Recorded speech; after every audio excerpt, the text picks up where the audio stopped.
Objectif News vous présente l'interview de 18h.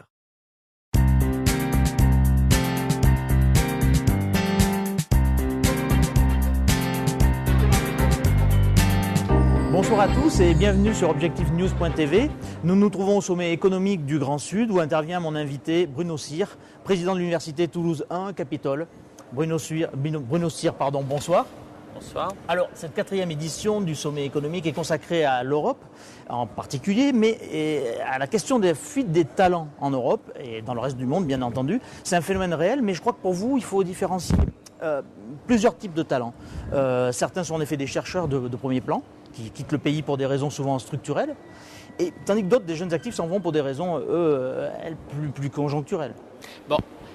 D'abord, moi j'aime pas trop le mot fuite parce que fuite a une connotation négative. En fait, c'est de mobilité dont il faut parler. Et la question c'est sur les jeunes talents ou futurs talents, on l'espère, potentiellement talents, qu'il y ait une mobilité internationale, je crois que ça c'est absolument indispensable. Le monde moderne est complètement ouvert à tous les niveaux. Je crois que c'est bien intégré ça quand même. Donc ça, nous on les encourage à partir. On est par exemple une université qui a beaucoup développé des doubles diplômes à l'international et donc nos étudiants sont invités à partir. Évidemment, en partant, ils font des rencontres dans les pays où ils vont et ils peuvent rester ou avoir envie de rester pour des raisons diverses là où ils ont passé 2 ou 3 ans pour faire leurs études. Donc ça, je dirais, c'est très très bien, c'est normal. La seconde question, le second prisme d'attaque de cette question est un peu différent. Aujourd'hui, il y a une véritable guerre mondiale sur les talents. Et c'est vrai que on va être une population mondiale d'environ 10 milliards d'habitants dans une 50aine d'années. On a donc des problèmes à résoudre qu'encore aujourd'hui on a du mal à aborder à 7 milliards. Même à envisager, oui. Et donc il faut absolument demain que si on veut que la croissance mondiale et la croissance démographique s'accompagnent d'une croissance de la production et du bien-être correcte, ça va passer par l'innovation. Et si ça passe par l'innovation, ça passe par la recherche. Et donc il y a une véritable guerre mondiale des talents, des bons chercheurs.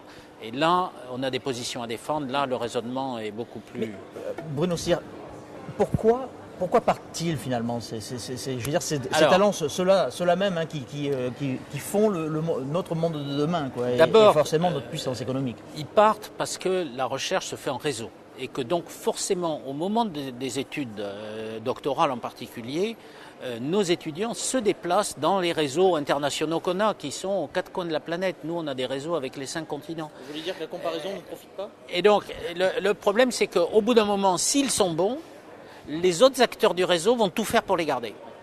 Et donc c'est à nous à être capables aussi de les faire revenir, c'est-à-dire d'être suffisamment attractifs et suffisamment persuasifs ensuite pour les amener à rester chez nous. Alors, on est challengé. On est dans une vraie compétition. Ouais. Et par moments, mais comparaison n'est pas raison, je ne veux pas faire d'assimilation, mais on peut presque se comparer à des clubs de foot de première division, si vous voulez, qui effectivement sont à la recherche de talents et vont à un certain moment. Alors le problème, c'est pas tellement qu'il y ait des flux, et les flux sont dans les deux sens, ça c'est la chose normale. Le problème, c'est que quand des gens sont partis, qu'est-ce qu'on est capable de mettre sur la table pour qu'ils reviennent ? Et c'est là notre défi quotidien. Là, aujourd'hui, c'est là-dessus qu'il faut qu'on travaille. C'est là-dessus qu'il faut qu'on travaille. Vous faisiez une analogie avec le foot et j'ai envie presque de rebondir. Il y a les clubs de foot formateurs qui voient partir leurs talents à moindre prix. On a le sentiment qu'on est un petit peu dans cette situation, quoi. L'université française, ça serait un peu je sais pas, allez, je vais faire une comparaison un peu tirée par les cheveux, mais le Auxerre finalement de l'enseignement par rapport comparé à Auxerre du foot. C'est une très bonne comparaison. C'est vrai que nous, on est souvent à un bon niveau de formation. On forme des chercheurs de très haut niveau dans plein de domaines, en médecine, en informatique, en économie, etc. Le problème, c'est qu'on les forme pour les autres.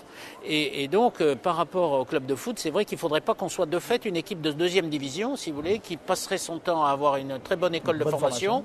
Mais quand les gens s'épanouissent, ils partent jouer en première division et sa première division, c'est ailleurs. Donc, notre question, c'est de mettre en place des clubs de première division.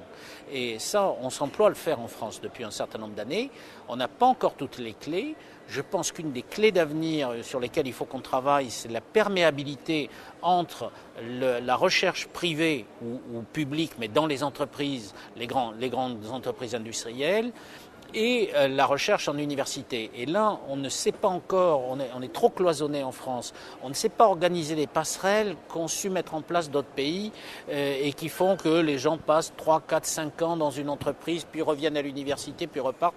Nous, on fonctionne trop un peu en tuyau d'orgue et là, il y a un point à... Ensuite, il y a la question des statuts aussi. On raisonne trop sur des emplois à vie dans la recherche. Alors que la recherche, vous pouvez être un très bon chercheur pendant 10 ans et ensuite avoir envie de faire autre chose. Il y a peu de chercheurs qui restent très performants pendant toute leur carrière. Il y en a, mais ils sont relativement des exceptions. Donc aussi, il faut qu'on réfléchisse sur les carrières. Et les carrières qui ne sont pas nécessairement, là aussi, dans des tuyaux où je démarre à 25 ans et je sais où je sors à 65 ans.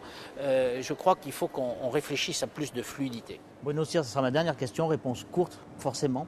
Vous venez de changer de ministre de tutelle. Ouais. Qu'est-ce que vous attendez, M. Hamon, sur cette question-là ?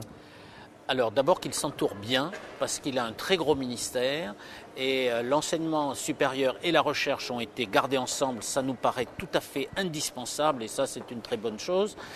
Mais ensuite, il ne faudrait pas que ce ministère qui est relativement réduit par rapport à l'éducation nationale passe au second plan de ses préoccupations. Donc on espère d'abord qu'il s'entoure bien de gens qui savent ce qu'est la recherche, qu'ils savent quels sont les défis mondiaux que nous avons à relever et qui ne se contentent pas d'avoir une vision franco-française du problème parce que là, c'est une vision décalée.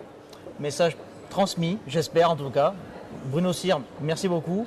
Bonsoir à tous. Bonsoir, merci.